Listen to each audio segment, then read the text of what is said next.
I will now call the meeting to order at 7 p.m. here at Macadavic Place, St. George. Good evening, everyone, and welcome to the May 2023 regular council meeting for the Eastern Charlotte Council. This is our fourth official council meeting for Eastern Charlotte. I welcome all those that are attending here tonight and those that are watching us on TV, on your cell phone, or on your computer. I wish to welcome CHCO here tonight, Florence Mitchell, and of course, the star, Vicki Hogarth. In attendance tonight, we have Chris McKinnon, our assistant clerk, our CEO, Jason Gaudette, and I think that's about it. Kathy's not here tonight, no. So the first item on the agenda tonight is the adoption of the agenda, and I'll ask council for a motion for that. Okay, you'd like to add, and what would you like to add, Deputy Mayor? We'll just call it exit 56. And that goes under new business? Yep, please. We have a motion to add to the agenda night exit 56. Would there be a seconder for that? We got all kinds of them here. I think Councilor Tidd, I saw your hand first. Question or comment on that motion?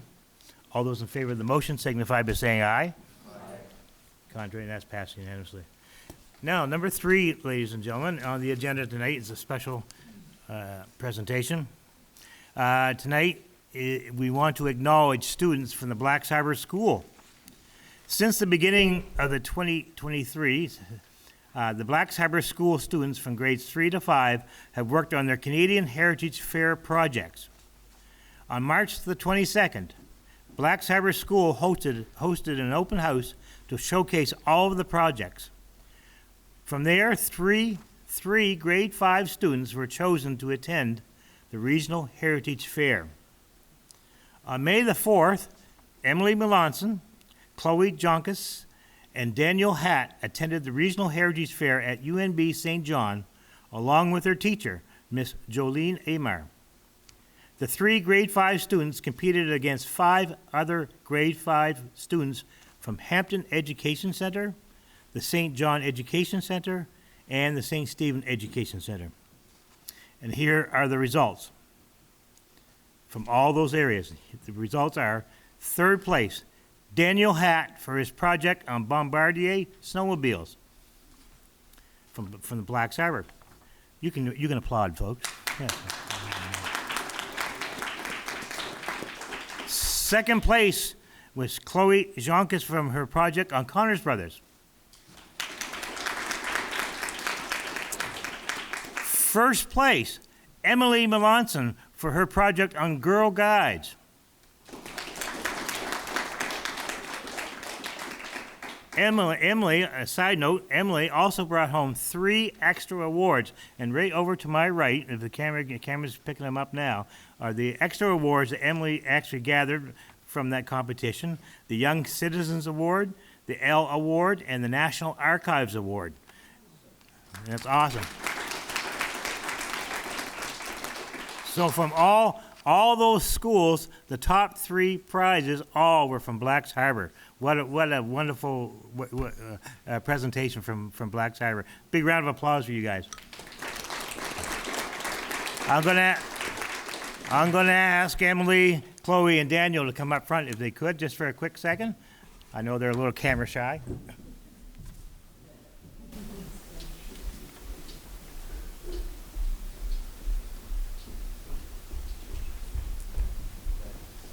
Tell you something, I'm very honored to be in your presence. You guys have done an awesome job. Awesome. Very good. And it's a special for me because actually I have a granddaughter the same age as these 3, and so it means a lot to. I know what you guys are. I know how the parents are making that too. One of our parents right over here, Councilor Hatt. We got parents down the back, and parents over here. So we're all very proud of you guys. So I wanted to make a presentation to you 3. This is from Eastern Charlotte. In recognition of your achievement, the Municipality of Eastern Charlotte honors all 3 of you for winning 2nd place, 1st place, and 3rd place at the Regional Heritage Fair, representing grade 5 students from the St. Stephen Education Center for your presentation on Connors Brothers, one for the presentation of Girl Guides, that's Emily, And Dan and Hat from Party Snowmobile. Congratulations. There we go. Congratulations.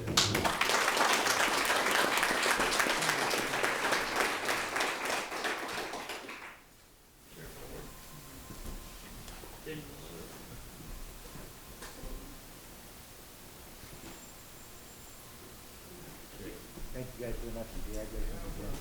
We're all really proud of you.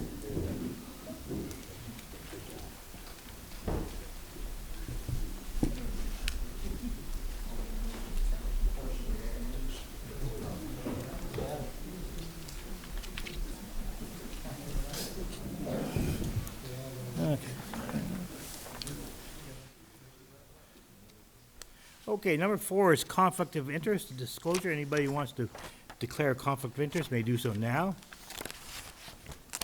If not, we move on to adoption of minutes of the previous council meetings. And we have 5A, the April 18th, 2023 closed-door meeting of council. I'll look for a motion from the floor. Councilor Lee. I move to approve the minutes for the meeting of April the 18th, 2023. Closed meeting of council is circulated to the members of council. We have a motion from Councilor Lee. Is there a seconder? We'll get Councilor Dadarakis at the very end. Question or comment on the motion? All those in favor of the motion signify by saying aye. Aye. Contrary, and that's passed unanimously. 5B is April 19th, regular meeting of council. I'll look for a motion from the floor. I move to approve the minutes for the meeting of April 19th, 2023, regular meeting of council as circulated to the members of council. Councilor Hat made the motion. We need a seconder for that. Councilor Lee. Question or comment on the motion? All those in favor of the motion signify by saying aye. Aye. Contrary, that's passed unanimously. April 25th meeting, closed meeting of council. We'll look for a motion from the floor.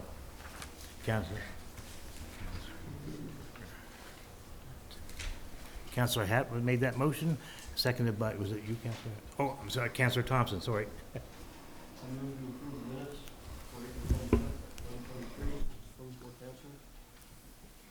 And we have a motion on the floor, seconded by Councilor Tidd. And all those in favor of the motion signify by saying aye. Aye. Contrary, and that's passed unanimously. April 26, 2023, we need a motion from the floor for that.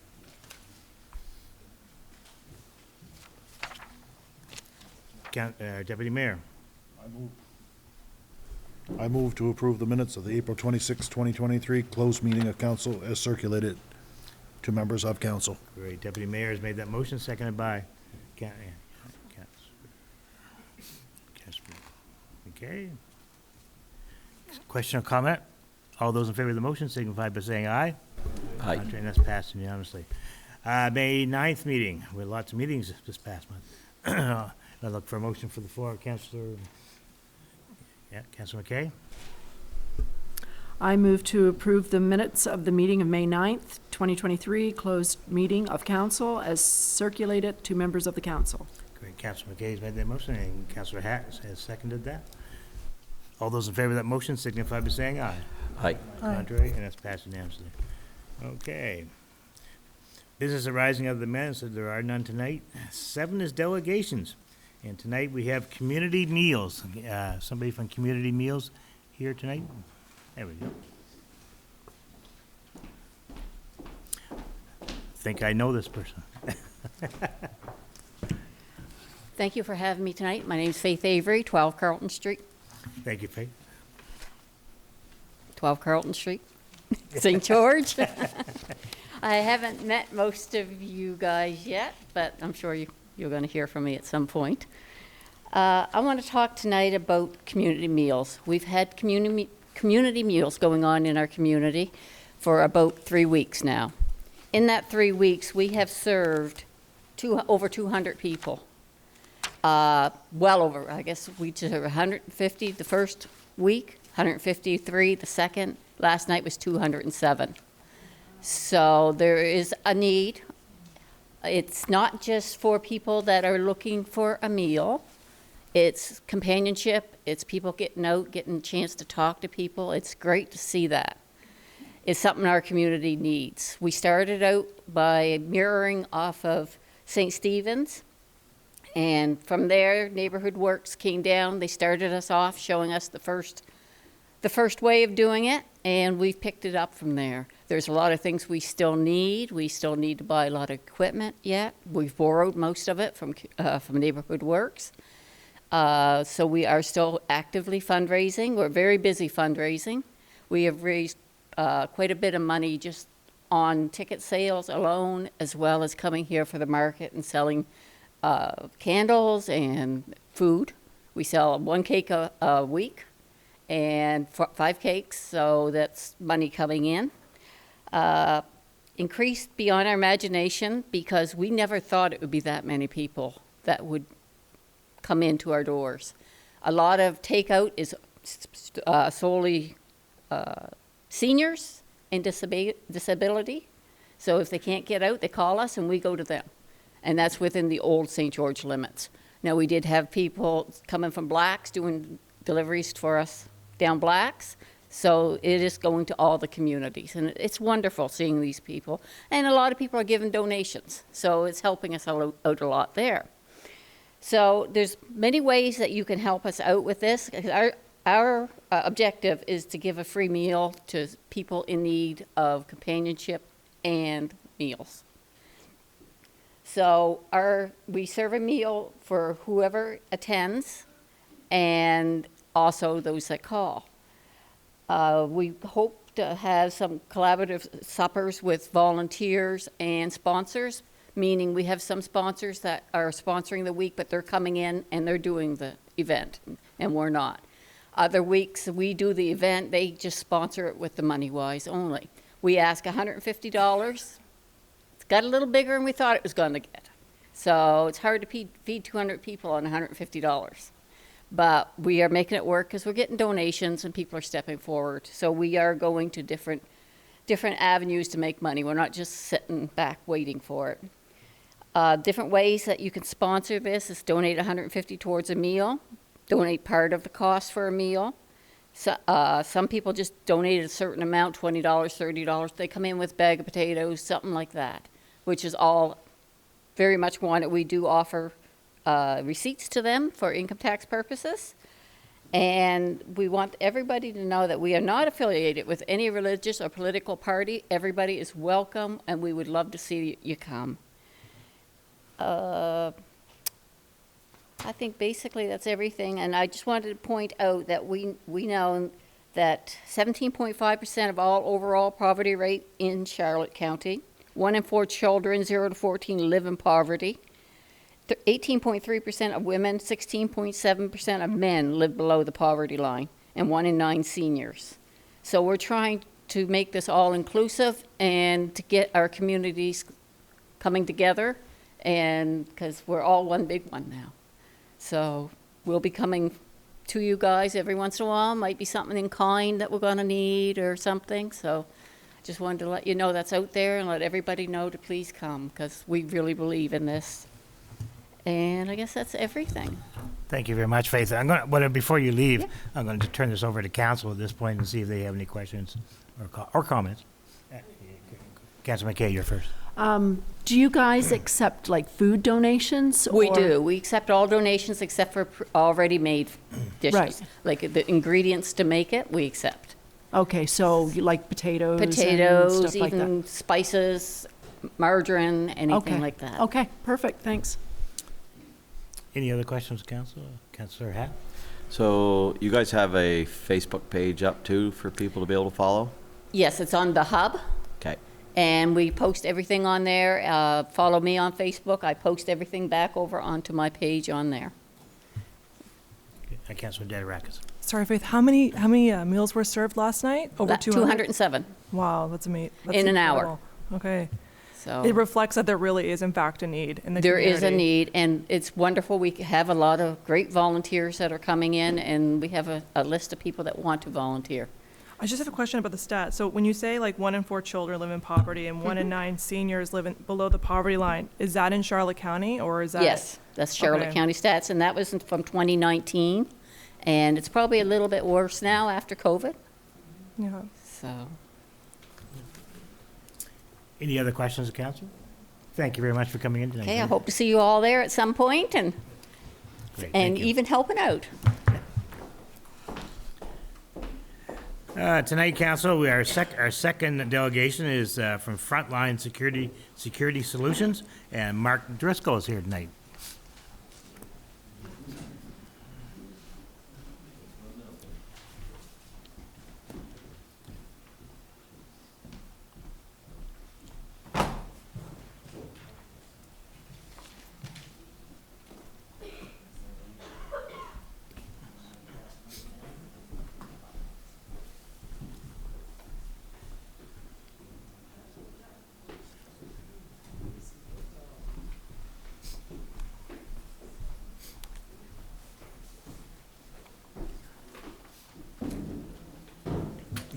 That's so everybody can follow along. For those that know me, I tend to get a bit wordy. and sadly, I write the way I talk, a bit wordy. So I'll try to hit the highlights. But my name is Mark Driscoll, for those of you who don't already know me. And I have a security risk management company locally. I apologize, but I'm going to have to run through a bit of a litany of my past experience just to establish some credibility with the tough crowd over here to my right. I have 23 years experience in the industry. I conducted drug interdiction operations in Central America as a member of the U.S. military. I trained as a nuclear response team officer at Point Lepreau. I designed and developed the PLNGS Nuclear Security Officer Training Program according to CNSC compliance and regulations. I'm a trainer and recognized subject matter expert in nuclear security operations and response capabilities. I designed and developed nuclear security operating procedures. I was a security project leader for all search, surveillance, intrusion detection, and alarm response upgrade projects for PLNGS.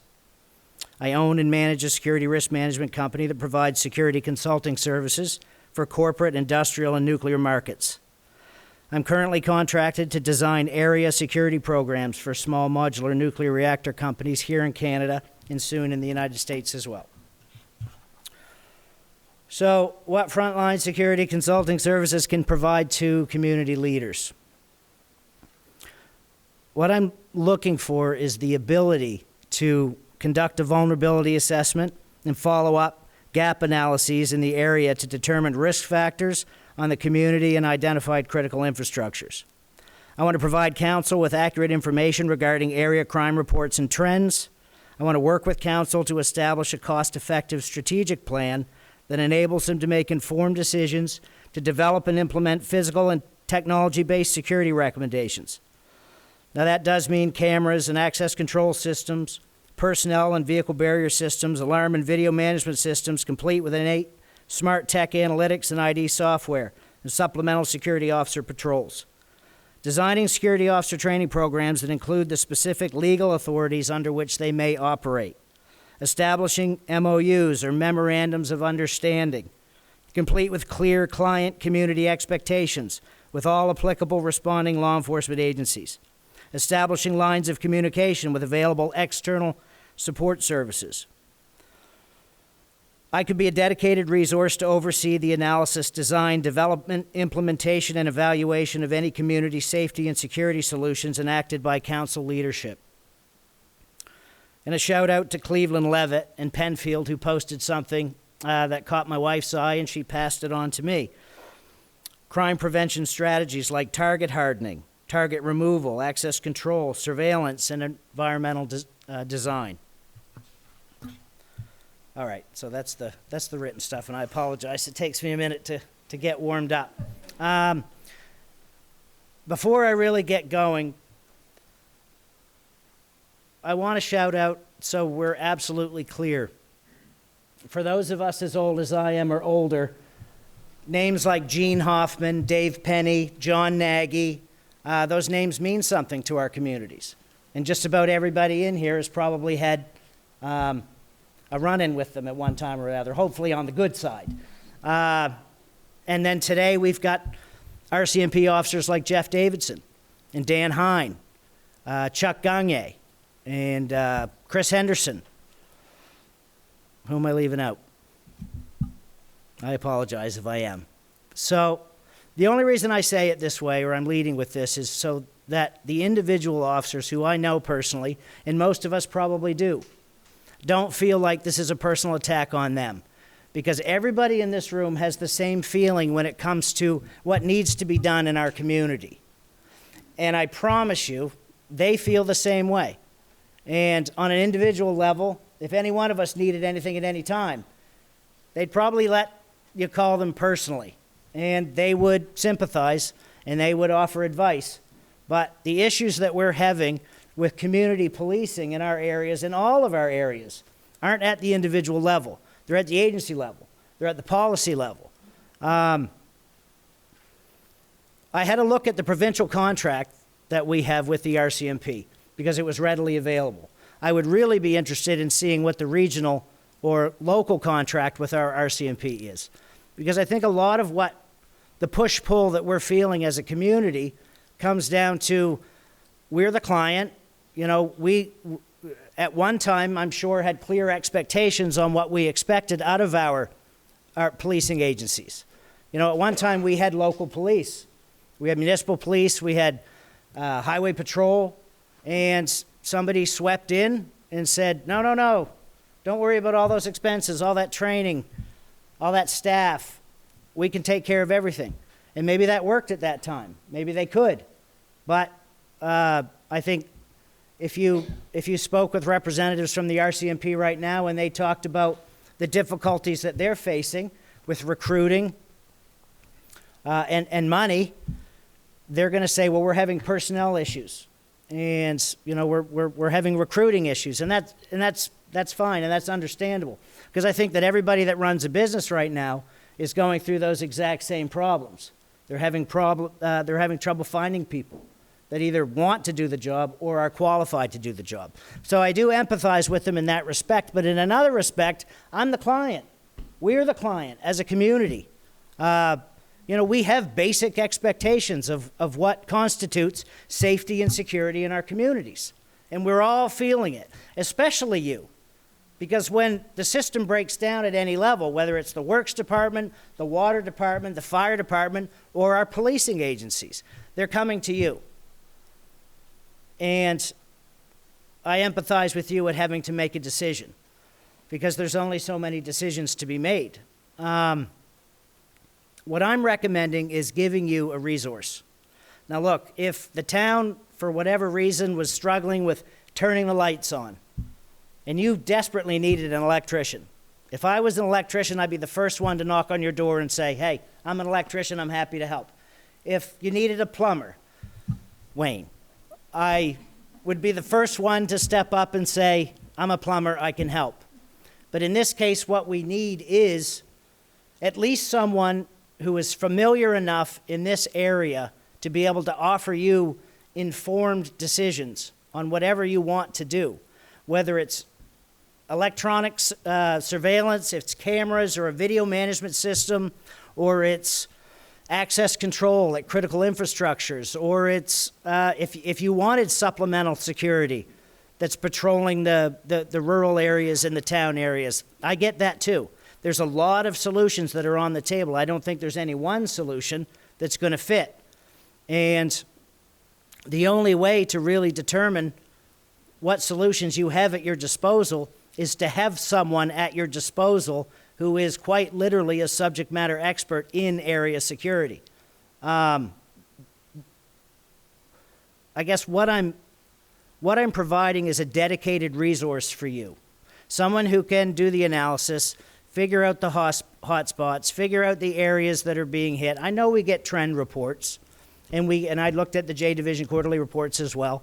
You know, some of the numbers aren't surprising. Some of the numbers are. I think there's not one of us in this room that couldn't walk you to any 3 places in our area that are manufacturing or selling drugs. And there's some, at some points at night, you literally have to step over them in the streets. So I don't think they're that difficult to find, but according to the quarterly reports, there were 2. There were 2 drug incidents in the last quarter. So, you know, I understand resources are tough. So what can we do as a community? Because I know other people have talked about, well, let's go to the province with this, or, you know, maybe someone's public safety is working on a plan, or the province is working on a plan, and that's all fine. But regionally right now, we don't have a collective approach. And in the time that it's going to take for the powers that be to get together and come up with a plan that works for everyone in the region, there is still an obligation from community leadership to see that our community is safe. Claudette had an incident at her store not too long ago. Yeah, and Terry Spear had an incident at his place, and Jeremy Smith had an incident at his place, and the list goes on. And I'm sure we all know 10 or 12 people each that have had residential issues. And the point has gotten to, what happens when somebody breaks in? Well, we call 911, we call the authorities. But what happens when they don't come, or if they come tomorrow? And that happens over and over again. And then the person that had the bad experience talks to their neighbor, and their neighbor talks to their neighbor. Well, at that point, everybody sort of feels the same way. And what's going to happen if we don't take the initiative and at least start the process for solving the problem? People, out of desperation, feel like they have to take matters into their own hands. And then we get a macadam, or we get a Grand Manan, and it only gets worse. So I'm not saying there's any one solution. I'm saying that I can be a dedicated resource for you to do an analysis, to figure out what your options are, and to provide informed information to you so that you can follow a strategic plan versus a reactive approach, which is always the instinct. You know, the council, much like any parent, when someone comes up to you and says, I have a problem, your reaction is to help. You want to help, and we're in a community of people that want to help. There's no question about that. We just heard an example of it before I stepped up. So having the tools to be able to help really is the key. And knowing which direction is the direction that you should go, well, that's up to you. But a reactive approach of, well, I'll just guess. Maybe we'll just throw a bunch of money at it and see if that works. Well, that didn't work. Let's try something else. Well, to be honest, I've already spoken to over 12 communities in the country, a half a dozen in the province, that are already enacting some supplemental security measures in their own communities. And some has seen success, some has not. But I've gathered that OPEX, operating experience, and, you know, it's a process like anything else. And from analysis to evaluation, and that's one thing I'm good at, is the process.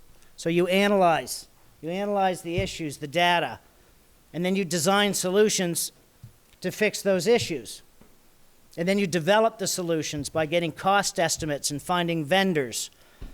And then you, what's the next one? Implement. You roll it out and you see what works. Maybe you don't roll it out all at once. Maybe you do it in small sections. Let's see if maybe a camera in front of Claudette's place works. Or, you know, we put an access control on the critical infrastructure of the town. Whatever the case may be, I think a litany of solutions will work better than a one-size-fits-all. Beyond implementation, you get evaluation with this as well. And evaluation means you're not just rolling out a giant project. Because it's part of the process, after everything is rolled out and implemented, we get feedback. Someone like me, who coordinates with outside agencies, because let's be fair, every one of you has another job. You have families, you have lives. So the amount of time it takes, I don't know if anyone's ever called Service New Brunswick before, but or any other really government agency. It's difficult to get through, and when you do, you're on the phone forever. If you're lucky enough to get a meeting with someone, that's more time. And then to find the right people to communicate with and actually convey your point and have them agree and then affect change at their level, all of this takes time. And to have a dedicated resource at your disposal who already knows most of the contacts and can coordinate with all of these supplemental services beyond just policing. I mean, we all know, even from the stats, 22 for St. George. Well, 22 for St. George is mental health. That's not including all the thefts and break-ins and vandalisms. And that's not including the, I can't remember what the other stat was. Drugs, 2. So we need more than just policing. We need mental health support. We need public safety support. We need government resources, provincial and federal, and we need private resources where we can. And coordinating all of those to be able to create a plan that works for the whole community. So we're not just looking after local downtown, we're looking after rural areas as well. And before I close, because again, usually somebody clicks a pen or something to say, that's enough, you've talked long enough.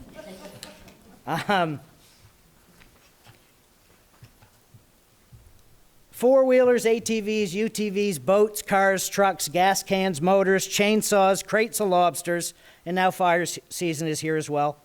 And those are just the people actually reporting crimes. So I get it that the limited resources that we have here aren't working. So rather than wait for them to fail altogether, let's be proactive and take an approach that we're already moving forward. So you already have tools in the toolbox when the time comes. Or even if you don't implement it now, at least you have the plan. You have the plan that should something happen, you can move forward. That's all I got. Oh, wait, questions. Do you guys have questions? Yeah. Sorry. First of all, Mark, thank you very much. That's an excellent presentation, and I appreciate it. Thanks, John, and thanks for getting me that water, too, before I started. I really appreciate that. There's no water. There's no water. Actually, one you would like to have one? Oh, bless your heart. You can have it, Thanks. help yourself. Yeah. No, I'm driving. I better not. It comes out of your tax dollars. No, I'm going to go to council now. Councilor Dederak is at the very end. Yeah, thanks, Mark, for that presentation. That was amazing. So you talked about collecting information, collecting data, and identifying where, for example, is the most, say, drug activity in the community, in an area of the community, and then patrolling those areas. So say that happens. What role would your organization do next? So that's a great question. So I'm not offering to provide a security service. I can. I'm licensed to do it in the event that you can't find anybody else that's qualified. So security services, like security patrols.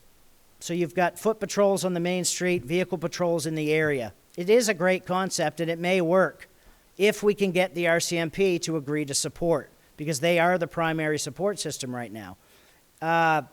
On their own, beyond observe and report, the town and the agency is opening themselves up to massive liability. That is one other thing that I'm relatively familiar with, is operating within the legal authorities of what a security company can do. So I did sort of write up a bit on this, and I'll just reference it. Talk amongst yourselves. Okay, I found it. So, designing security officer training programs that include specific legal authorities under which they may operate. Establishing memorandums of understanding complete with clear client expectations, and I read that. So, my biggest fear is a reactive approach would be, well, let's hire a security company to come in with security guards, and they'll patrol the areas and do this, that, and the other. And that may be a solution. But as the council, it's going to be on you to create very clear expectations within the legal authority that you're granted, and then translate that into whatever security company comes in. And I would recommend you have someone like me that can vet these companies and say, let me see your standards of practice. What's your training? What are your licenses? What kind of insurance do you carry? These are the things that I'm familiar with. And then based on that, if you did want to go the route of physical security, then I could get you a list of people, or I'm sure you've all had people come to you, provide their name. We'll do thorough background checks on them to make sure they meet the expectations that you've laid out. And that way, when you go to hire someone, it's an informed decision. So as far as patrols go, I do have a couple of ideas if you did want to go that route that I would be happy to share with you. But honestly, I could stand here and talk all day about this, so I best better keep it short. Great. Any other questions or comments from council? None? Thank you very much for coming in tonight. Appreciate Okay, it. my pleasure. Good presentation.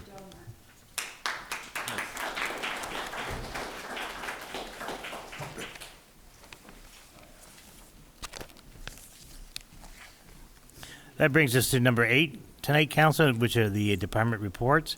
8A is the general government report, and I'll go to our CEO, Jason Gadet. Thank you, Your Worship. General government report for the month of April. Just as a matter as a point of information, I'd like to clarify that council has received several onboarding training over the last few months, and that part of council's onboarding training meeting was completed with the municipal solicitor on various legal matters, including conflict of interest. And this information session was completed as a benefit to all members of council, and all members of the council were in attendance. Other items for projects, we are finalizing project pricing for the water main break on Riverview Avenue. Should hopefully finish that up this week. Personnel, we've hired Amy Carter as administrative assistant, receptionist, and start date of May the 29th. Job posting was placed for the position of fire chief for Eastern Charlotte Fire and Rescue, the combined fire services within Eastern Charlotte. Continue to compile costing for Riverview Avenue water main break, as mentioned earlier, and the Riverview curb repair along Riverview Avenue. There's a lot of curb that's damaged, and the exit 52 culvert extension. Also costing on generator installations for municipal office and Macadavic Place. Staff has been busy with seasonal startups of recreational areas such as the community gardens in St. George and Blacks Arbor, Canal Beach, and the baseball fields in St. George and Blacks Arbor. Renovation phase 1 are now completed with the municipal office at School Street. Some updating and renovations will be completed on the rural fire halls over the coming months. There are 2 ongoing dangerous unsightly premise files, one for St. George, one for Blacks Arbor. Civic numbering, staff has been busy with civic numbering responsibilities for the rural areas. This is something new task for the municipality. These are the former LSDs, as well as repairing and installing signage for private lanes and roads. The Patrick Connors Recreational Complex upgrades are ongoing. Received quotes for the camera system. Blacks Arbor Public Works has been busy with painting and repairing the walkways in the curling club, the old curling club side, and working with contractors on upgrades and repairs to the ice plant. Parks and Rec, the baseball fields, upgrades to the fence grounds in Blacks Arbor and St. George, as well as infield work in St. George was completed. We've also done some leveling of the parking area of Blacks Arbor. Boat docks, repairs and installation was completed at the dock at Canal Beach, and work is ongoing for the dock at the Day Adventure Center. 1st of June opening is on schedule for Canal Beach and the splash pad. Finished work inside of Canal Beach building was pretty much wrapped up here this week. Advised project engineer, we did advise him of the retaining wall. I did mention that last month, and some foreign aggregate on the beach. That's sort of subsided as the sand has settled, but we're still waiting a final inspection from our project engineer. Housing development, that's a very busy file. We're working with 3 potential residential developers in St. George, and as well as 2 developments in Blacks Arbor. Working with Synergy and Glenn Hawkins with those files. Continue to work on possible land acquisition files, and land acquisition files, of course, come back to council for approval. Ongoing work with respect to the water and wastewater. The IBA projects are continuing to ongo, and we should be looking at doing some test wells, hopefully at the end of this month or the start of next month. And that's a general government report. Great. Thank you, Jason. Question or comment on that report? If not, we'll move on to the building and planning report, and I'll call on Alex Henderson to come forward. Thank you, Alex.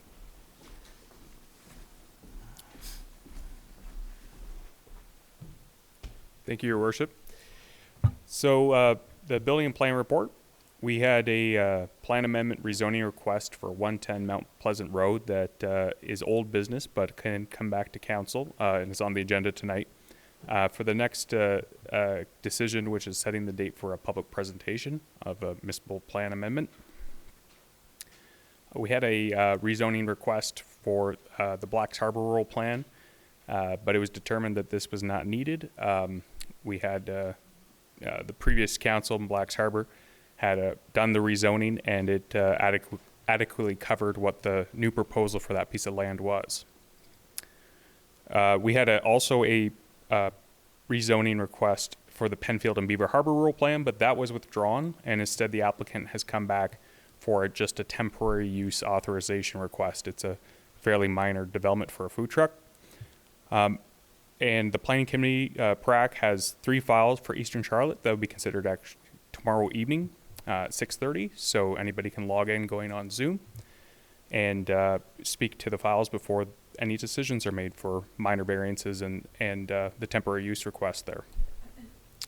At the time of the report, we had 15 building demolition permits, and the construction value was just over $1 million. I just checked on the status, and we're just at 1.3 million in construction value and 18 building permits.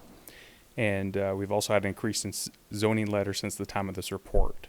So we also have provided the CEO with a dangerous unsightly premises bylaw, which council is considering tonight. And so we have a signed service agreement with council regarding that. So that would come into effect should council go to 3rd reading for that bylaw.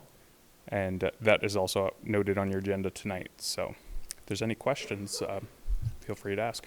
Any questions for Alex? Councilor Dadarakis, you're first. Hi, Alex. How many permits did Eastern Charlotte get for new residential units? Okay. Just gonna grab that.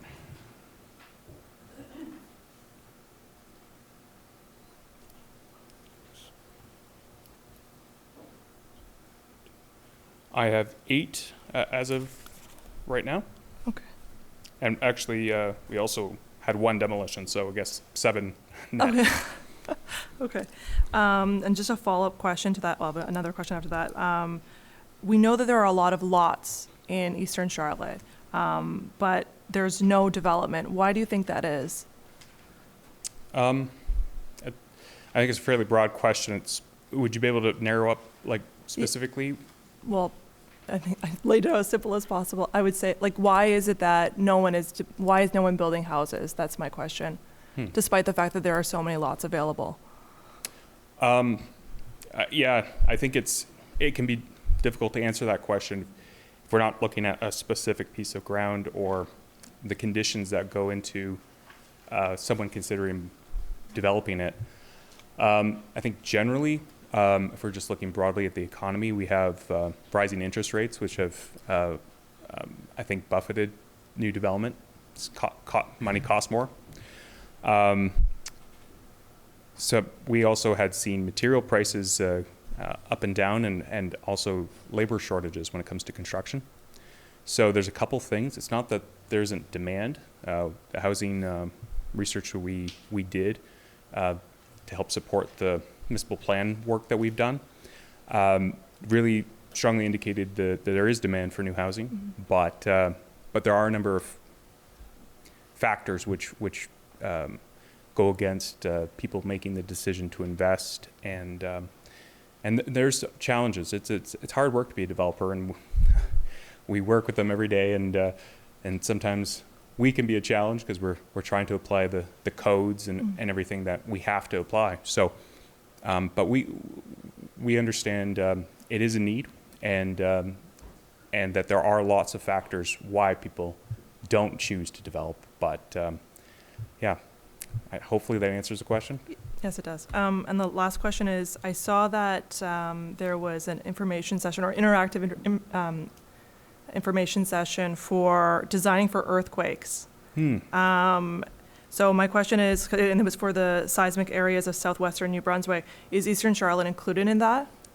There's a couple different gradients to it. So we're not in a very, very extreme earthquake zone by any means, but when you get to a certain level of seismic activity, and it's not us who record that, it's the National Research Council of Canada, but when they put in a certain level of activity, then certain parts of code change for how you do things like your sheathing.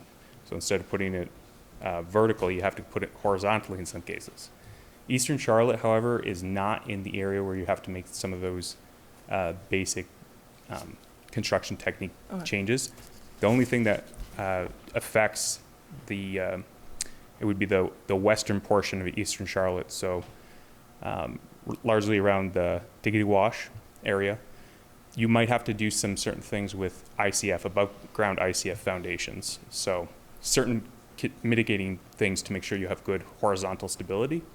But we have had increased seismic activity under the St. Croix River fault line, essentially. Or I'm not exactly sure what it is, but it's what the mapping comes straight out of the National Research Council of Canada. Okay. Great. Any other questions? Oh, yeah. Councilor Hatt. Right now, what's the turnaround on I'm not talking a multi-level, multi-unit building, but what would be the expected turnaround on a simple build of a permit being put in and being able to get that through your guys' office right now?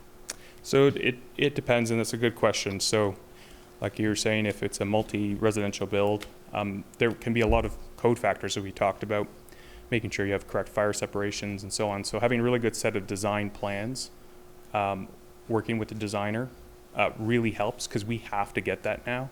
I think in the past, building and development offices might not have required very detailed plans, but we can't do that anymore. We have to get detailed design specifications in order to issue building permits, and that's provincial law now. So in the past, it might have been fine to do a sketch and just say, you know, it's I'm good at building, and you know, trust me, kind of thing, and that might have been fine. We can't do that anymore. So we require people to actually specify how they're going to construct. And so the biggest time delay with getting a permit, if you're trying to get a building permit, we can talk about the difference between a building and a development permit. But a building permit where you have to meet code, you need to have your design figured out before you apply. Because if you don't, when we go into our system, when we review it, we say we can't issue this until we get design specifications. So that can add a couple weeks to your permit. We're generally saying about 2 weeks. Give yourself 2 weeks. Everything takes longer than you'd expect when you go into a building project. Permitting, you don't want that to be one of your things to delay. So give yourself 2 weeks to get a permit. But when you get something really simple, or you have everything, you got everything correct right from the get-go, it can be much faster than that. And today we got a permit application. It was very straightforward. It was just a shed. It was in the correct zone, had all the information we needed to make sure it met zoning. We issued it in the same day. So it's possible. But what we would like to say to people is expect it to be about 2 weeks. But first, what you can do to make sure you get through the system as fast as possible is have really good plans and know what you want to do, and then talk to people who know the code if you're building a structure that has to meet code. Well, that's a good question, but this is all new to this community on how this works through online and filling forms out. And there was an agreement that there was going to be some type of satellite or way down here that people could come and fill their forms out, because not everybody has, you know, an easy way to a computer and fill out a bunch of forms. And today, you know, unfortunately, we have to send them to the municipal office, and our municipal staff have to take up the time and try to help them because it's disconnected from our area. And something simple as a shed, to me, shouldn't have to be as long process that it is. But I'd like to see us move towards something that's a little bit easier for the average person of changing a shed out. You know, it's a botting shed, it goes in, you know, the old one comes out kind of deal. Like, it shouldn't be a daunting process for a senior or anybody like that. So what I say is, with the new permit application, is if you have a cell phone that can connect to the internet, you can apply for a permit. Now, that's not everybody, but if you know somebody has one, you can you can apply just as easy on that than going in somewhere and trying to get a piece of paper and filling it out the best you can and not knowing if you did it correct and waiting for someone to review it before you know if you have everything correct. When we do it online, you can get the information you need as you're filling it out. It has information and places to go. So if you need to get a septic disposal approval, the form will tell you that before you click submit.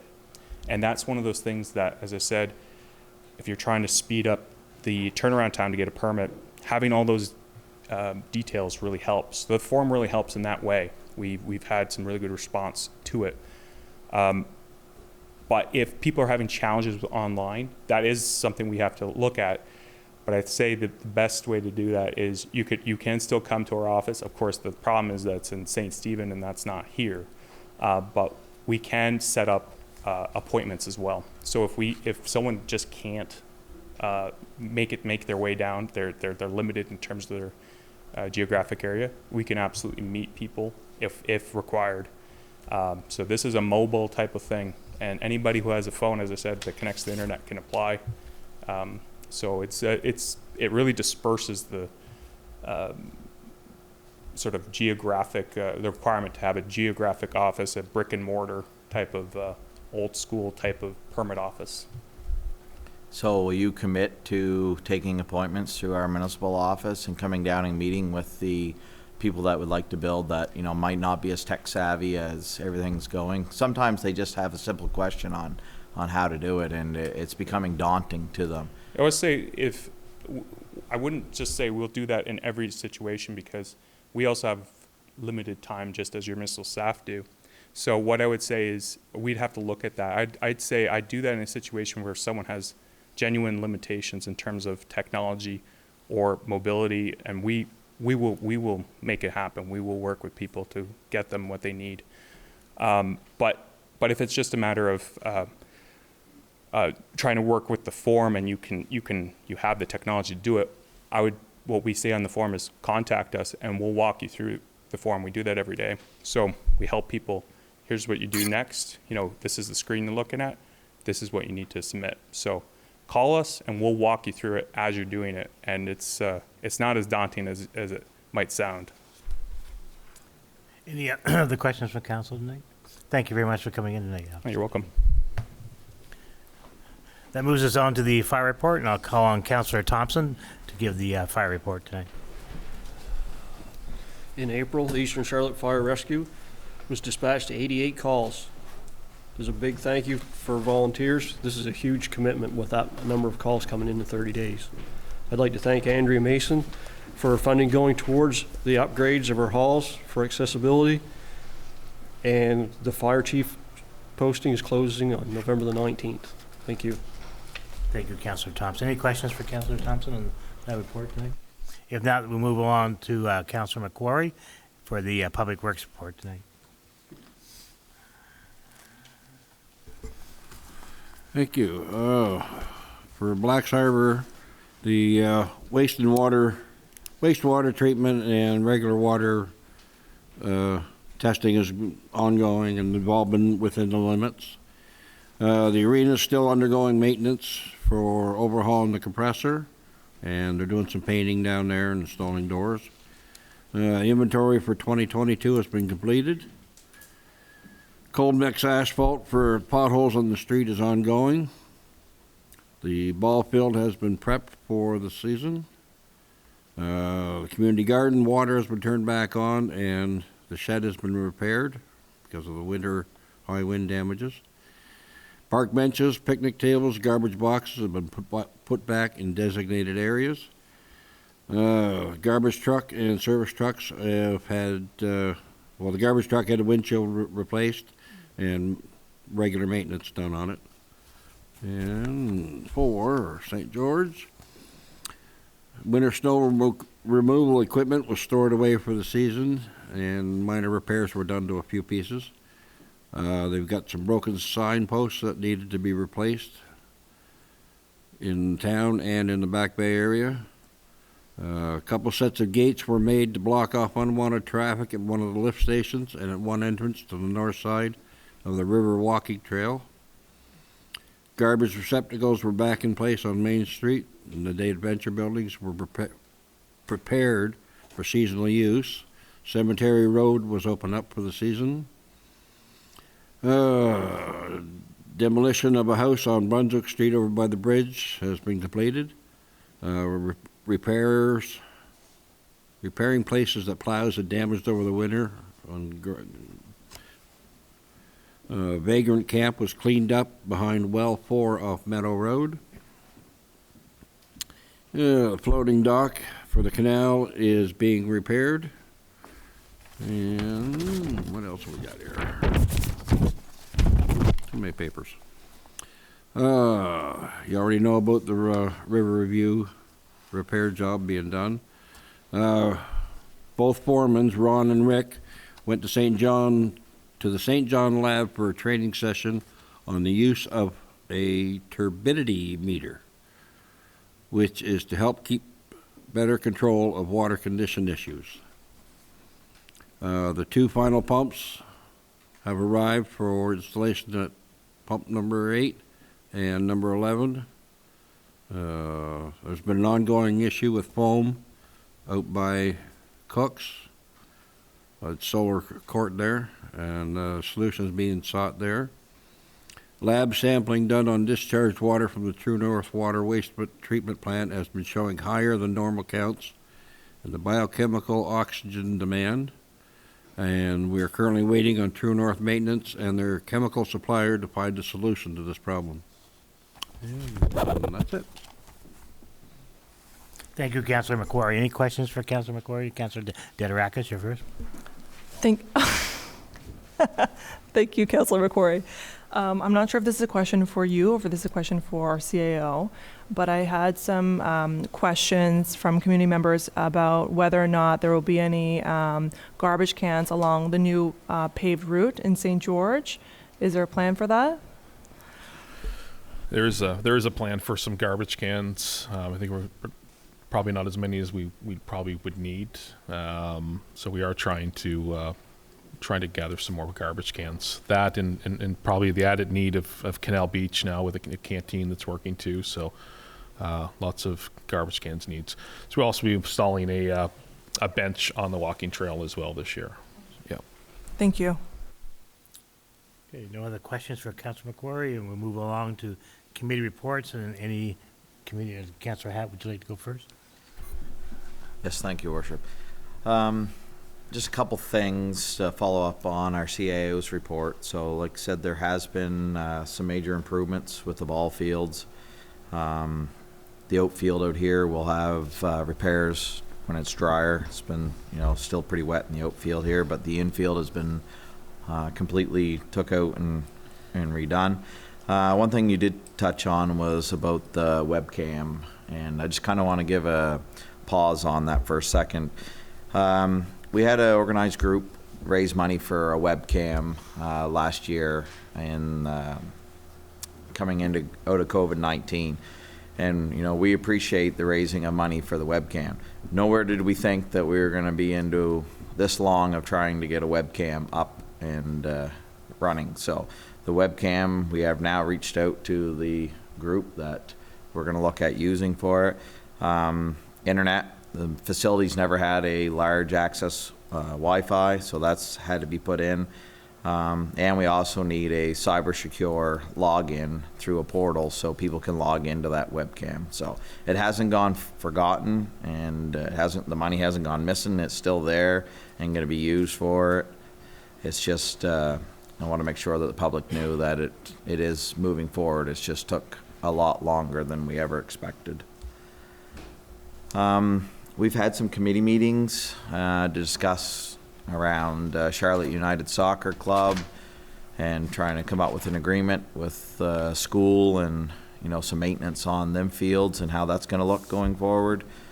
One thing that we are going to try to do, and we talked about it this week at a committee level, was we'd like to roll out an expo. So before the end of June, and we'll release the date, that anybody that has anything to offer in Eastern Charlotte as a recreation program, we'd like to invite everybody to come here and put a little booth in and the public will be open. You can come in, you know, whether it's your kids or yourself, anything that's for recreation based that we'd be able to sign up for or get information about. So stay tuned, that will be coming. That's going to be a big initiative before summer rolls around. And Your Worship, the rest of it, I think I'll wait to councillors' concerns. So. Great, thank you. Any, Councillor Thompson, did you have anything tonight to report? No, good, thank you. If not, nobody else has any, we'll move along to financial, oh, I'm sorry. Oh, Councillor Lee, I'm sorry. Thank you, Your Worship. I just have a summary of the costs for the expenditures for the month of April. General government and administration costs were $41,204.92. Public works for St. George and Blacks Harbor, $115,809.93. All 5 fire departments combined, $63,583.32. It's a busy time for them with the grass fire season, so that brought some of that cost up. All our small costs combined was another $59,521.11. Regional Service Commission, $37,069.50. This is a monthly cost, so this is everything from the month of April, for a total of $317,188.78.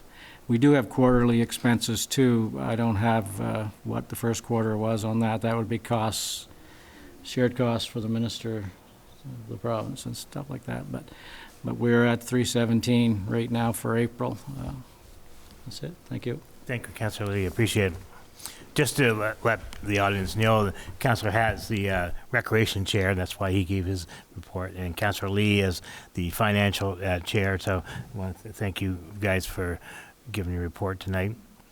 That brings us to 9, financial statement. Is there anything the CEO would like to add?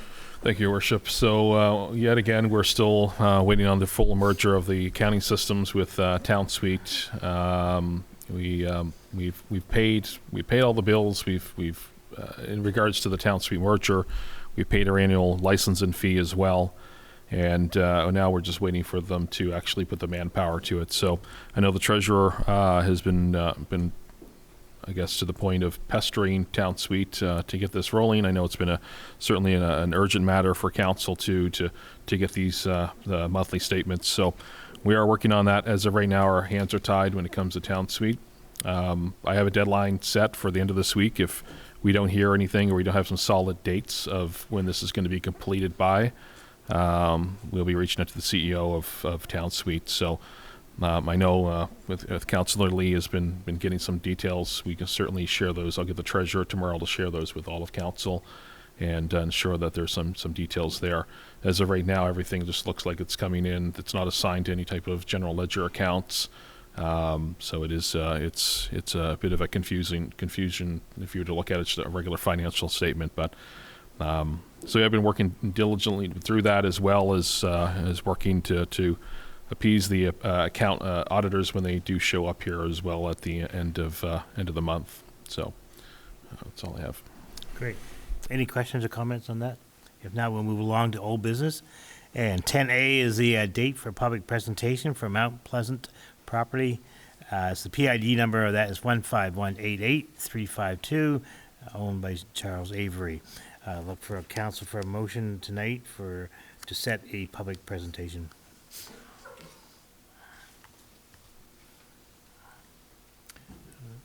Councillor Lee. I move to schedule a public presentation of Southwest New Brunswick Service Commission for Mount Pleasant property, PID number 15188-352, C. Avery, on Tuesday, May 30th, 2023, at 6:30 p.m. at McDavid Place Community Center. We have a motion on the floor by Councillor Lee, seconded by Councillor Tidd. Question or comment on the motion? All those in favor of the motion signify by saying aye. Aye. Aye. Contrary, and that's passed unanimously. 10B is the Eastern Charlotte Waterways Partnership Agreement with the electric vehicle charging station. There's a motion. Anybody like to make a motion on that? Councillor Dadarakis. I move that the electric vehicle charging station to be received in partnership with ECW and NB Power be installed at the Macadavic Place parking lot, and that the amount of $14,000 be used from the St. George Capital Project funds for the municipal portion of the funding. We have a motion on the floor by Councilor Dederack, seconded by Councilor Lee. Question or comment on the motion? All those in favor of the motion signify by saying aye. Aye. Contrary, and that's passed unanimously. 11, new business. 11A, street lights in Back Bay, New Brunswick. Councilor Thompson, would you like to take the lead on that? I move that council approve the acquisition of 11 streetlights to be installed by NB Power on the NB Power poles located in the community of Back Bay. We have a motion on the floor by Councilor Thompson, seconded by Councilor, our Deputy Mayor, sorry. Question or comment on the motion? All those in favor of the motion signify by saying aye. Contrary, and that's passed unanimously. Moves us on to lighting install for the Patrick Connors Recreational Complex. We need a motion to get somebody to do that. Councilor Hatt.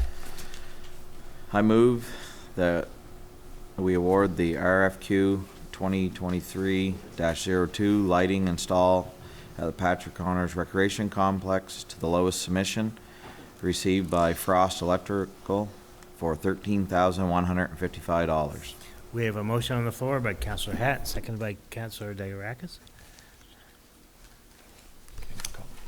Question or comment on the motion? I'm going to go CEO. You have a comment?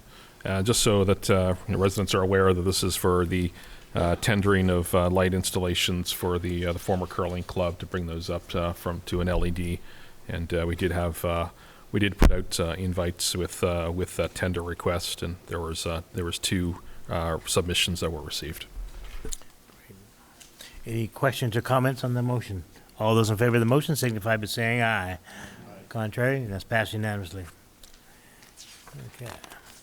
That brings us to, this is my favorite one, 11C. Bylaw number EC-05, dangerous and unsightly premises. I can read through it.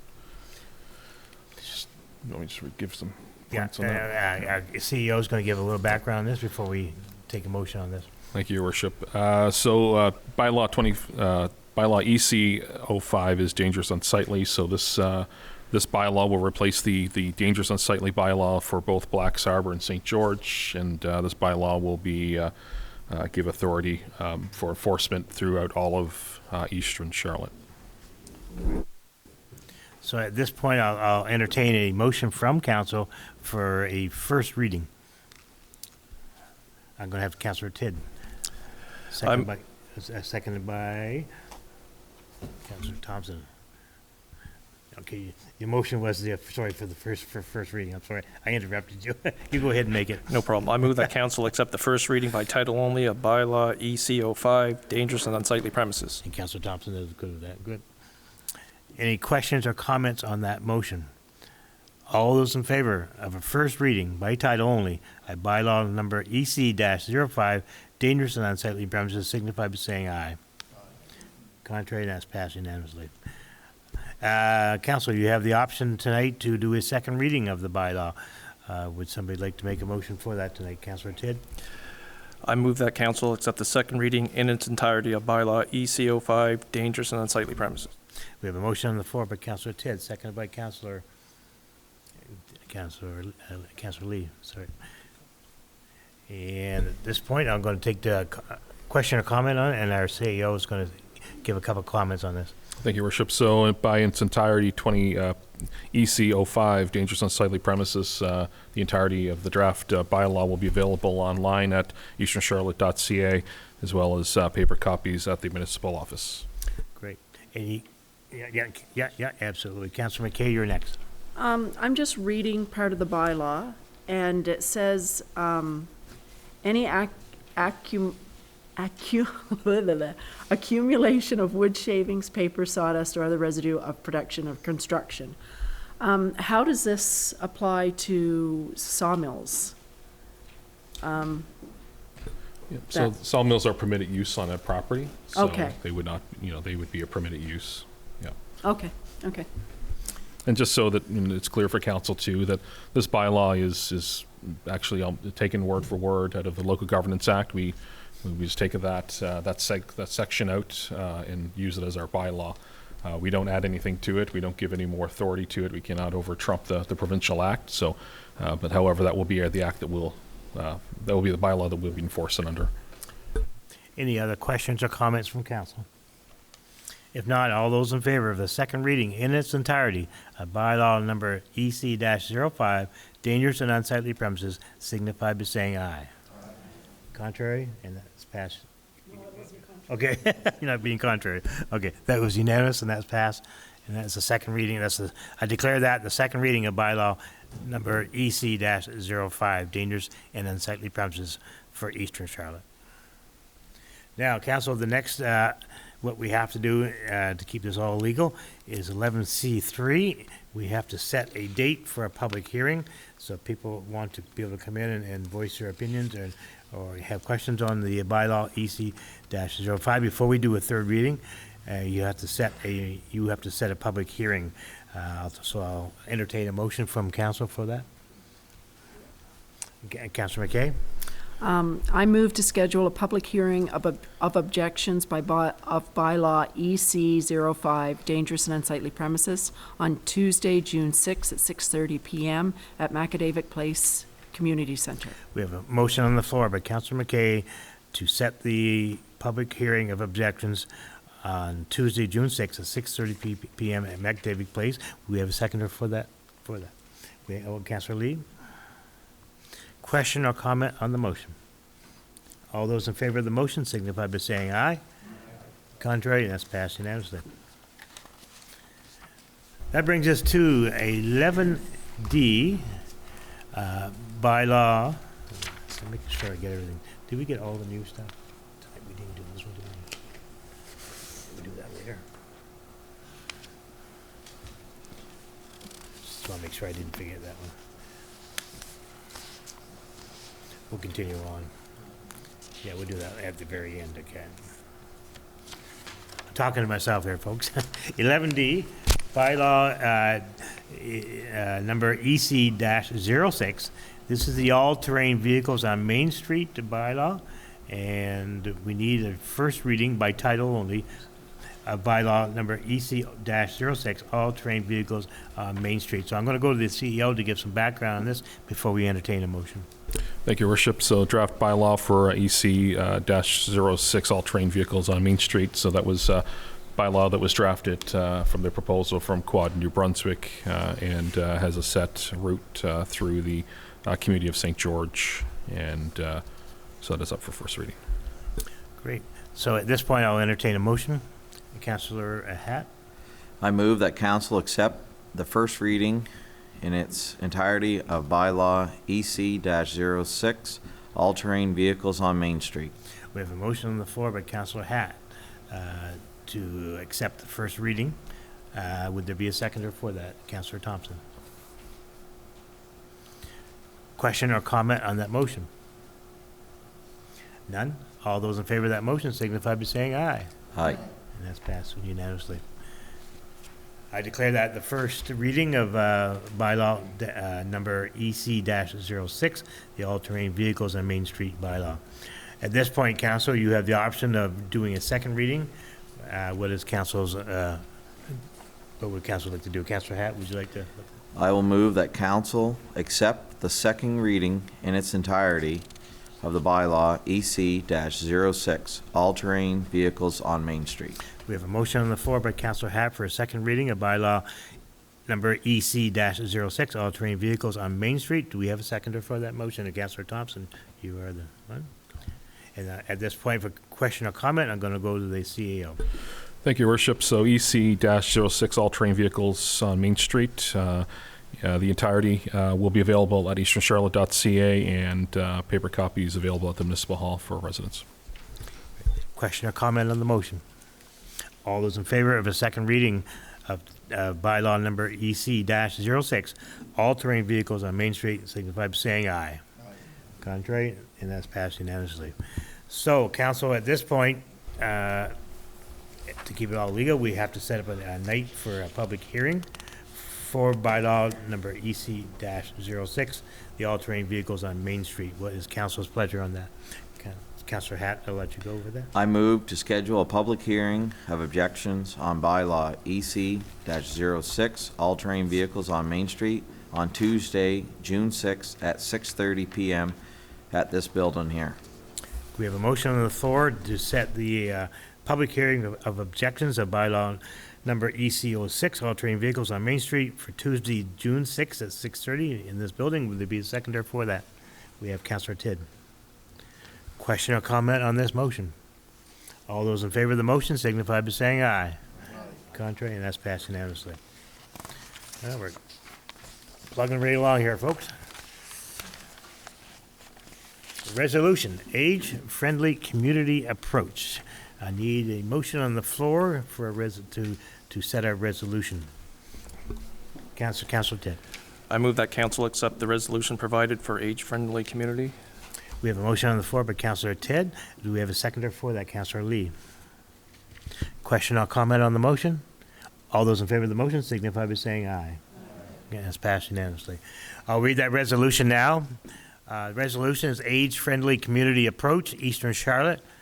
Whereas Eastern Charlotte has realized the importance of providing our seniors with a good quality of life as they age. Whereas Eastern Charlotte recognizes that healthy aging is a lifelong experience that occurs in a supportive, age-friendly community. Whereas Eastern Charlotte respects and recognizes the value of older citizens can play in society.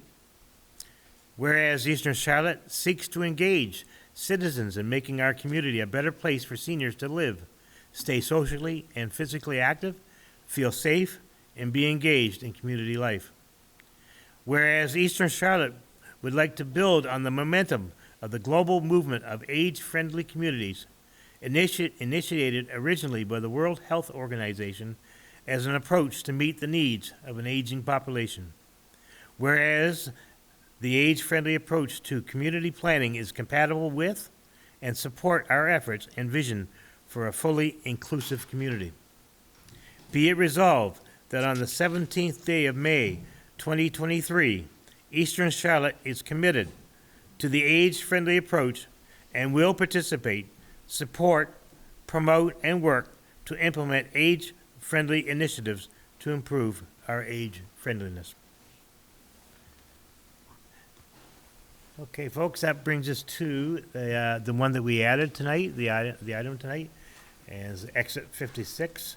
And Deputy Mayor, would you like to speak on that? Hi, good evening. Thank you, Mayor. This council's seeing a need for economic and business growth in Eastern Charlotte, and knowing the logical location will be at or near exit 56, I propose the following.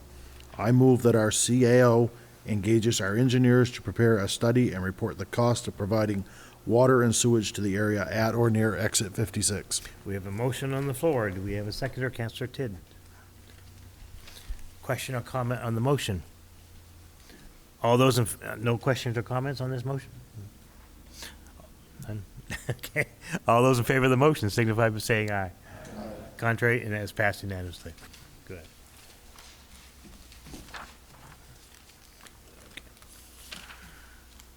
That brings us to correspondence, and the first one is from the hub.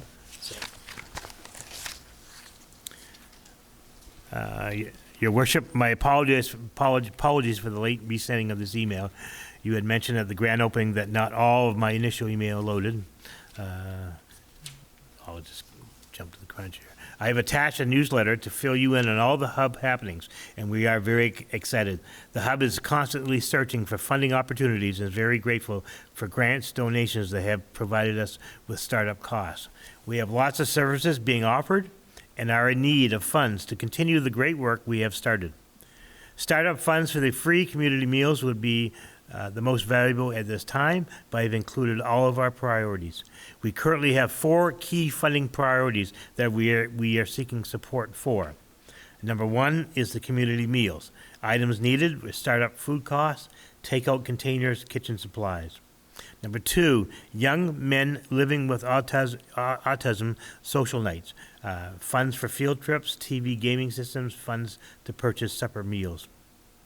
Number 3 is community training room. Items needed is a boardroom table, chairs, a coat rack, a water cooler, and 360 meeting camera. Number 4, internet cafe. Espresso machine is needed, the countertops, plumbing, paper, ink, and rugs. We've been working very hard at making a difference in our community, and our hope is that the hub is a valuable resource for the people of Eastern Charlotte. We look forward to adding more services and always welcome input, suggestions, or grant ideas. We are always grateful to any financial assistance available in our community and are requesting anything at all. Thank you very much for your time and consideration. Michelle Devoux, Employment Counselor, working stronger together. And Council, is there anything you would like to do with that tonight? Councilor Lee. I move that the letter from the hub be referred to the Finance Committee for review and recommendation. We have a motion on the floor from Councilor Lee. Do we have we got all kinds of seconders. Councilor Digraffi is the first one I saw. Question or comment on the motion? All those in favor of the motion signify by saying aye. Aye. And that's passed unanimously. Dragonfly Center for Autism, summer day camp at for 2023. The Dragonfly Center for Autism is a non-for-profit registered charity serving families living and affected by autism with Charlotte County and the Isles. From September to June, we offer support and guidance to local families and facilitate support groups, educational materials, activities, and resources. During the summer, we offer a unique day camp experience for our clients who range in an age from 5 to young adults. We receive a small yearly governmental grant to run our office and to hire a part-time administrative staff person. We rely heavily on fundraising, grants, and donations to maintain our summer camp programs. Our summer day camps are week-long programs designed for specific age levels. The needs of each camper receive special focus within our unique low-ratio setting, including one-on-one camper to personal assistant when needed.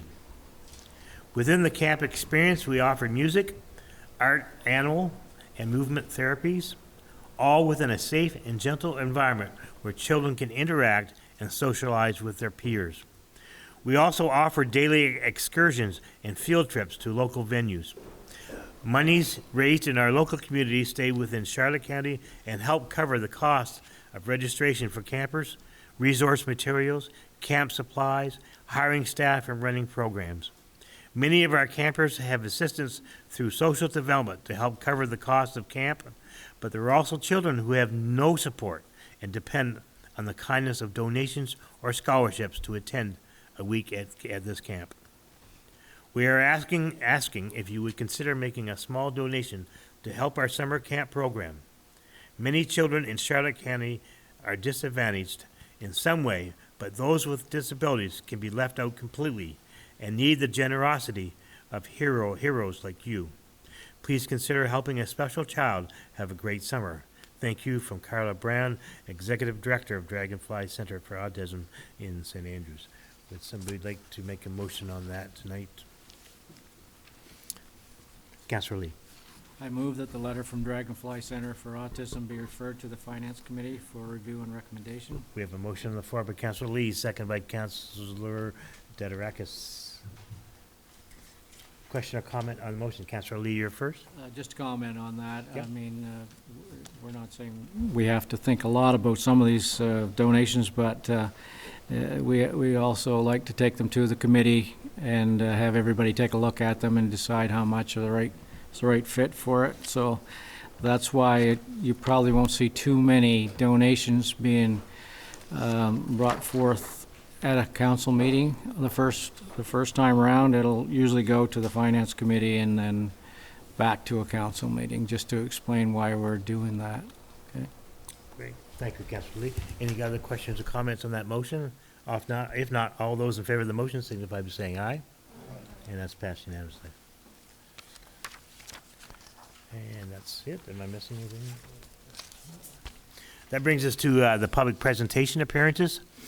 Please note, under bylaw number EC-01, Section 7.1, members of the public shall be entitled to address council for 5 minutes with no debate from council on matters of municipal jurisdiction. And just remember, folks, that this is not a question and answer. This is your opportunity to be able to say something to the council. And before you speak, I'll ask that you give your name and your civic address. My name is Dale Wells. I live in Beaver Harbor. I want to thank you for the opportunity to speak here this evening. The last time I was in and spoke, I made it very clear that I was volunteering with CHCO, and any words I had to say were in no way associated with CHCO. As many of you know, I'd normally be with CHCO this evening, volunteering as a camera person. My passion has been to contribute to my community, volunteering in this way, not only to strengthen our community, but also to set a positive example to our youth, hopefully encouraging them to unselfishly give of themselves. However, it was respectfully requested by CHCO that I not be behind the camera this evening. Please allow me to explain. I wish to say that from this day forward, I am considering withdrawing all of my volunteering services in all capacities in our community, because some council members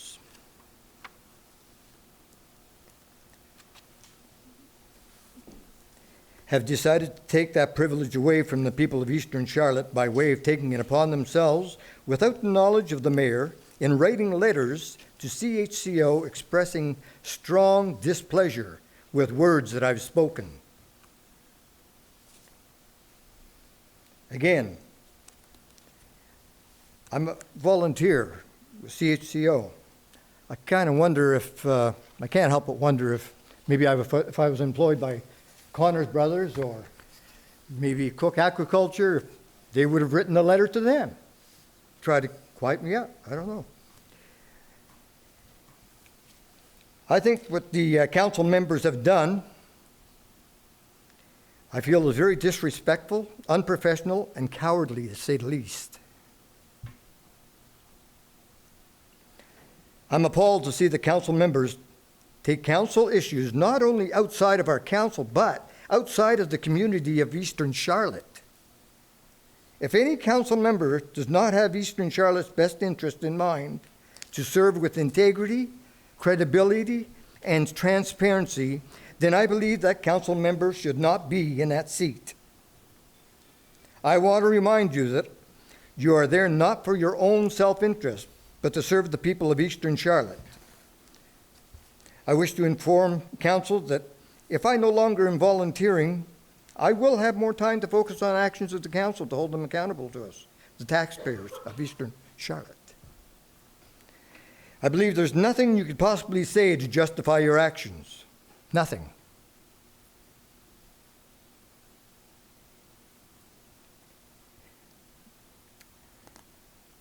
In closing, I want to say that we're very blessed to have CHCO here with us, always keeping us informed of all activities within our community. We're truly blessed to have you. And I personally thank you. Thank you for your time. Thank you. Any other persons?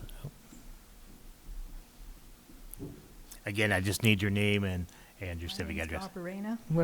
I'm sorry, I live at 7 Pancake Hill, St. George, and I would just like to follow up on what Dale said, because I shared his concerns that were expressed at the last meeting, and before making his comments, he made it very, very clear. He was not speaking on behalf of CHCO, where he's a volunteer, but as a resident and taxpayer of Eastern Charlotte, which he has every right to do. And I was shocked to learn that since that meeting, some councillors had contacted CHCO regarding his comments.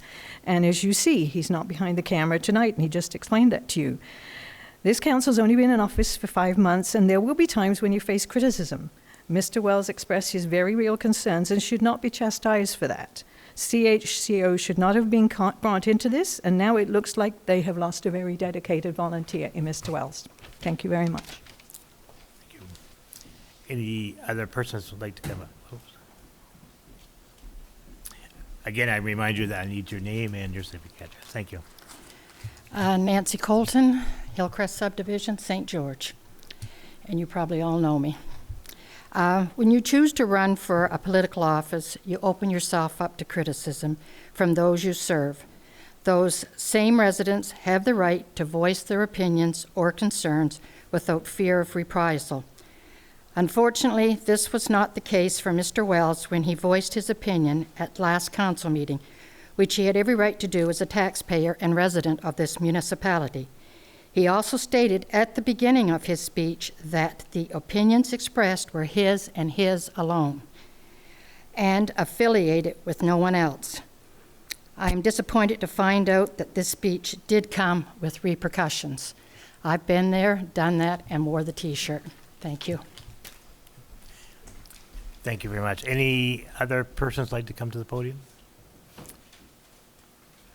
If not, that brings us to number 14, which is statements by members of council.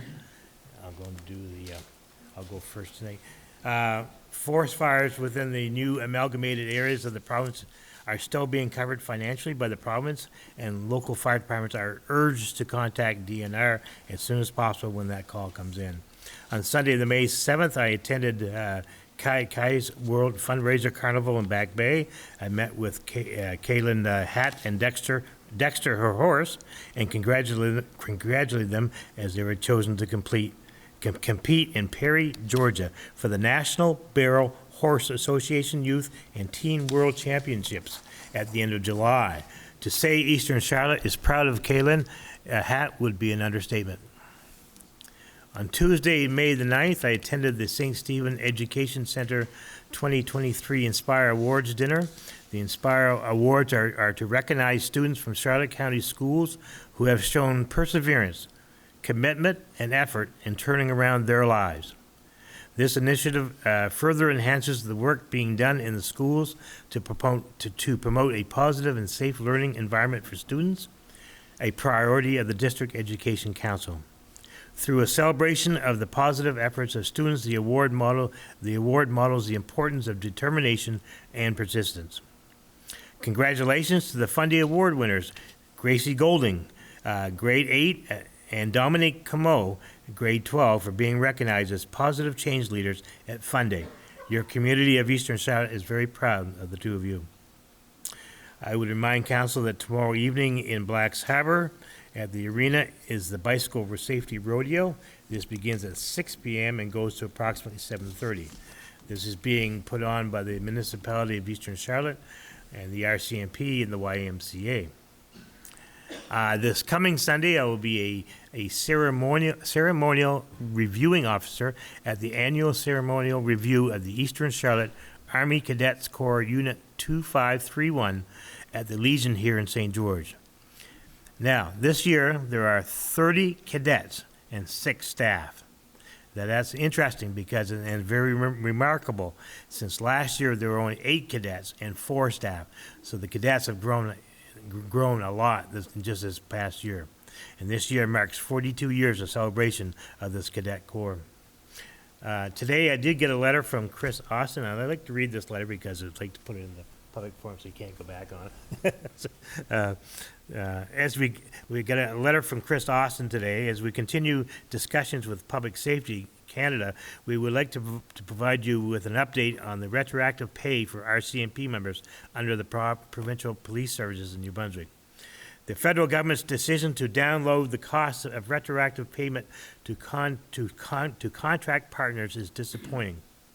Local and provincial governments that uses the RCMP policing services were not at the negotiating table and did not have a say. We believe that Public Safety Canada should fund this liability or much of it. Therefore, this Department of Public Safety will be disputing this decision under the terms of the Provincial Police Service Agreement. The department has assessed the financial implication of this decision And if the dispute proves to be unsuccessful and an invoice must be paid, we will be absorbing the shortfalls of the retroactive payments, and no further costs related to this issue will be billed back to the local governments policed under the PPSA. We will commit to keep you informed of any further developments on this issue. Sincerely, Chris Austin, Minister of Public Safety and Solicitor General of New Brunswick. So that was a good letter with good news today for all the municipalities of New Brunswick. I'll go to my deputy mayor at this point. Thank you, Your Mayor. I'd just like to thank everybody for coming. It's kind of amazing tonight, the people that are here, and hope in some small way we're meeting your expectations. Councillor Thompson, you're next. Councillor Hatt. Yeah, so get some things that are going on in the community. First, I want to say thanks to everyone for coming this evening. And as our deputy mayor said, hopefully that feel that we are doing a good job.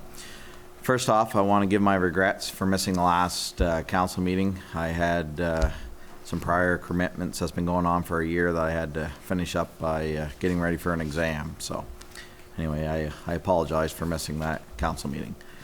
So as our mayor mentioned, Eastern Charlotte has partnered with Lisa Williams, the community program officer with the RCMP and the YMCA of Eastern Charlotte, for an event for every bicycle rider.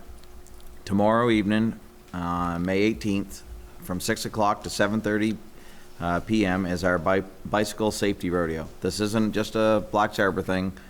We're all in this together. It's the Eastern Charlotte thing. It will be held at the arena in Black Arbor with Patrick Connors Recreation Complex. That way, if it rains, then we'll be able to have it indoors. The only thing that you need to do is bring your bicycle, bring your helmet, appropriate footwear, and a parent or guardian for those who are under 12. Jeff Slater will be on site again this year, doing bicycle repairs and kind of giving a 101 to bicycle repairs with the kids. It was a great success last year, and a lot of kids enjoyed that. So we've asked him to come back and to be that special guest with that. As we've talked, improvements underway at the arena with fresh paint, flooring, signage, repairs and upgrades to the ice plant. Everything is slowly, checking the boxes and getting it ready. The multi-purpose floor has been ordered for the curling club side, so that'll be a multi-sports, multi-use flooring. The new score clock is here now, and it's ready to be installed, so that'll be going up shortly. Baseball's beginning in Eastern Charlotte. As we've said, we've made some improvements with the fields, and they'll be ongoing. If you're looking at booking a field or a tournament, please reach out to the municipal office, and the staff will be happy to help you. So if you want to borrow or use a field for a ball game or tournament, just please reach out. June 3rd, Eastern Charlotte wide yard sale will happen. If you'd like to be added to the location list, there is a contact form on Eastern Charlotte website, or contact the municipal office and they'll help you out with that. The summer concert series at the Macadavid will begin Thursday, July 16th. A list of dates and performers have been published. It's on the Facebook page, or you can contact the municipal office and staff will make sure that you get a hard copy or email you a copy. Eastern Charlotte will be coordinating 2 festivals this summer. And that is through the municipality side of Eastern Charlotte. The first one being Summerfest, which will be held on starting Thursday, July 20th, and run through to Sunday, July 23rd, and Fog Festival, which will be held September 1st to September 3rd. You'll see more information about these festivals, and as the planning gets closer and to the date, their events in the coming days will be posted on the Parks and Recreation page. And once again, if you want any information for it and you want a hard copy, you can just come to the municipal office. If you have any questions or concerns, you can always reach out to me, myself, as far as any recreation events, or you can reach out to anyone on council or the office staff at the municipal office. And thank you for coming. Thank you, Councillor Hatt. Councillor Dedirakis. I don't think there's anyone on council that doesn't deny the challenges that have emerged since the amalgamation. There are definitely a lot of positive developments as well. But council's going into 6 months without a financial report, without a basic overview of what the taxpayers' dollars are actually going to. And it's just not a good business practice. But I'm really appreciative of the CAO and the treasurer for continuously reaching out to Town Suite, and I hope that that situation will be rectified as soon as possible. Hold on a second, I had something. So regarding the issues that have just been brought up regarding the conduct of certain council members, sorry, I'll really repeat that again. Regarding the issues that have been brought up regarding the conduct of certain members of the public and their position within the community, we don't ask for any concessions here as councillors. We want to remain civil. However, threatening councillors or sending harassing messages are not appropriate in any instance. I'm hard pressed to think of any situation where such behavior would be rewarded in 2023. Oh, I'm sorry.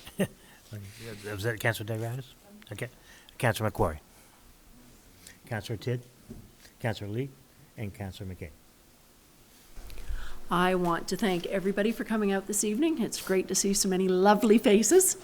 Faith and Mark, you did an awesome job tonight. And also on the comments that have been made concerning council, I will not ever defend myself. When I lay my head down at night, I go sound asleep. My conscience is clear on how I conduct myself as a council member, as I am sure every one of these council members are the same way. I have not ever worked with a greater group of people. As far as reaching out to CHCO, public needs to know that that had nothing, absolutely nothing to do with last month's meeting. Nothing. So just so that the public knows that, it was a completely different issue altogether. It was a private message. Just so everybody is aware of that.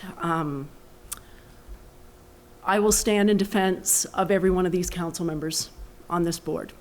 They're amazing people, and it's a battlefield I'm willing to die on. Thank you very much. Okay, that brings us to 15, which is the date and location of the next meeting. That is June the 21st, 2023 at 7 p.m. at the Macadavic Place right here. And I'll look for a motion for adjournment tonight, Ken.